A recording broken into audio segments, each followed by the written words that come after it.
ఏలూరు మాజీ ఎమ్మెల్యే ఆళ్ల నాని టీడీపీలో చేరనున్నారు. దీనికోసమే ఇప్పటికే అంతా సిద్ధమైనట్లు తెలుస్తోంది. ఈ రోజు సచివాలయంలో జరిగే కేబినెట్ మీటింగ్ తర్వాత సీఎం చంద్రబాబు సమక్షంలో ఆయన టీడీపీ తీర్థం పుచ్చుకోనున్నారు.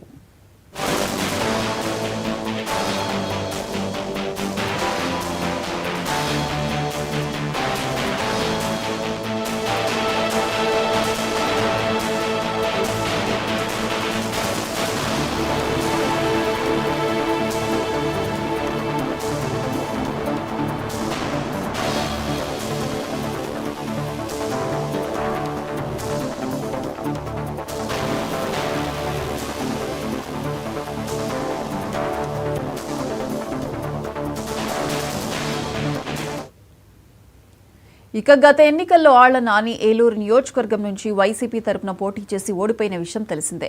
ఆ తర్వాత వైసీపీ జిల్లా అధ్యక్ష పదవితో పాటు పార్టీ సభ్యత్వానికి రాజీనామా చేశారు. ఆ సమయంలో ఆళ్ల నాని ప్రత్యక్ష రాజకీయాలకు దూరంగా ఉంటానని ప్రకటించారు.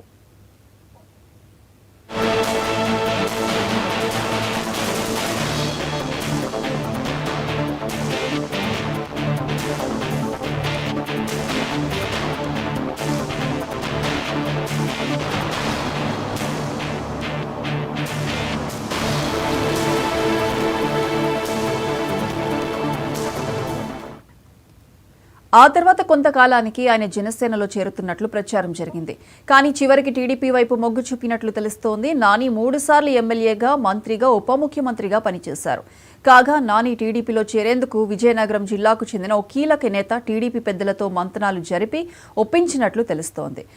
ఇదే అంశానికి సంబంధించి పూర్తి అప్డేట్స్ మా రీజనల్ కోఆర్డినేటర్ రాంబాబు ఫోన్ లైన్లో అందిస్తారు. రాంబాబు. Thank you.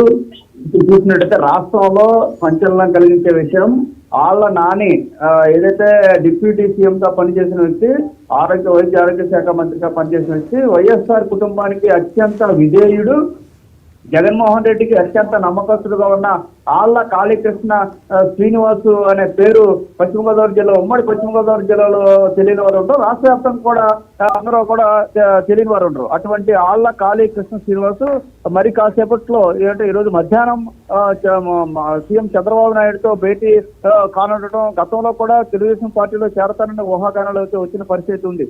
అయితే కొద్ది రోజుల క్రితం ఆళ్ల నాని వైసీపీ పార్టీకి అదే రకంగా జిల్లా అధ్యక్షుడిగా ఉన్నాడు. ఆ అధ్యక్ష పదవికి అదే రకంగా పార్టీకి కూడా ప్రాథమిక సభ్యత్వానికి కూడా రాజీనామా చేసిన పరిస్థితి ఉంది. అయితే ఆళ్ల నాని చేరికనైతే ఇక్కడ స్థానికంగా కూడా కొందరు వ్యతిరేకిస్తున్న పరిస్థితి ఉంది. టీడీపీ నేతలు మొన్న వరకు కూడా 3 సార్లుగా ఎమ్మెల్యే గెలిచి డిప్యూటీ సీఎం గా గెలిచినప్పుడు తమపై వేధింపులకు పాల్పడ్డారు. అలాంటి వ్యక్తిని పార్టీలోకి ఆహ్వానించడం మంచిది కాదు. అందుకే తమ పైన గతంలో కూడా వేధింపులు గురి చేశారు. కాబట్టి అతను ఒకవేళ పార్టీలో చేరాలంటే ఖచ్చితంగా గతంలో చేసిన దానికి క్షమాపణలు చెప్పాలంటూ కూడా వాళ్ళు పట్టుబడుతున్న పరిస్థితి ఉంది. ఇదే విషయాన్ని పార్టీ అధిష్టానం నుంచి కూడా తీసుకెళ్లిన పరిస్థితి. ఆళ్ల వంటి వారు చేరడంతో పార్టీ బలోపేతం అయ్యే పరిస్థితులు ఉన్నాయంటూ కూడా తెలుగుదేశం పార్టీ అధినేత భావిస్తున్నారు. అయితే ఇక్కడ స్థానికంగా ఉన్న నాయకులు మాత్రం గతంలో మా మీద పెట్టిన కేసులు కానీ వేధింపులు కానీ ఈ నేపథ్యంలో క్షమాపణ చెబితే మాత్రం తాము చేర్చుకోవడానికి ఇబ్బంది అయితే లేదు అంటూ కూడా పేర్కొన్నారు. మొత్తం మీద మధ్యాహ్నం ఆళ్ల కాళీకృష్ణ శ్రీనివాస్, ఆళ్ల నాని చంద్రబాబు నాయుడు కలిసే అవకాశాలు ఉన్నాయి. అదే రకంగా పార్టీలో కూడా చేరే పరిస్థితులు ఉన్నాయి. నాని కుమారుడు రాజకీయ భవిష్యత్తు దృష్ట్యా నాని నిర్ణయం కూడా తీసుకుంటారని కూడా అందరూ భావిస్తున్న పరిస్థితి ఉంది.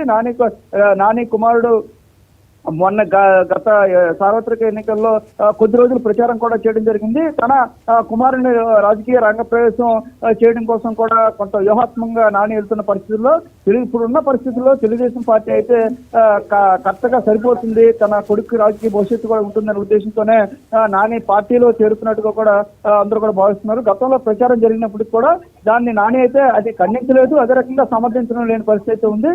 అకస్మాత్తుగా నాని తీసుకున్న నిర్ణయం పట్ల తెలుగుదేశంలో కొందరు అయితే ఆహ్వానిస్తుంటే కొందరు మాత్రం తమకు క్షమాపణ చెప్పిన తర్వాత మాత్రమే పార్టీలోకి రావాలంటూ కూడా వాళ్ళు కోరుతున్న పరిస్థితి ఉంది. మరో ఒక్క వైసీపీలో చేరతారంటూ కూడా గతంలో ప్రచారం జరిగింది. బీజేపీ పెద్దలు కూడా నానితో సంప్రదింపులు జరుపుతున్నారనే ప్రచారం జరిగింది. మొత్తం మీద ఎట్టకేలకు ఈ రోజు మధ్యాహ్నం నాని తెలుగుదేశం పార్టీ అధినేత సీఎం చంద్రబాబుని కలిసి ఆయనతో భేటీ కానుండటం, అదే రకంగా పార్టీలో చేరే అవకాశాలు ఉండటంతో మొత్తం మీద నాని తెలుగుదేశం పార్టీలోకి వెళ్ళటం మార్గం సుగమమైందని కూడా చెప్పుకోవచ్చు. దీనికి సంబంధించి విజయనగరం జిల్లాకు చెందిన నానికి ఆళ్ల నానికి రాష్ట్ర వ్యాప్తంగా కూడా మంచి పరిచయాలు ఉన్నాయి. వైఎస్ క్యాబినెట్ లో కూడా ఎవరో జెంటిల్మెన్ మంత్రి ఎవరన్నా ఉన్నారంటే ఆళ్ల నాని అనే తెలుగుదేశం పార్టీ శ్రేణులు చెప్పే పరిస్థితి. ఎవరిని కూడా రాజకీయాల్లో ఉన్నప్పుడు కూడా ఎవరిని ప్రత్యక్షంగా కానీ పరోక్షంగా కానీ ఎవరిపైన కూడా ఎటువంటి చర్యలు తీసుకునే పరిస్థితి లేదంటూ కూడా నానికి రాష్ట్ర వ్యాప్తంగా కూడా సానుకూల అంశాలు ఉన్నాయంటూ అటువంటి వ్యక్తి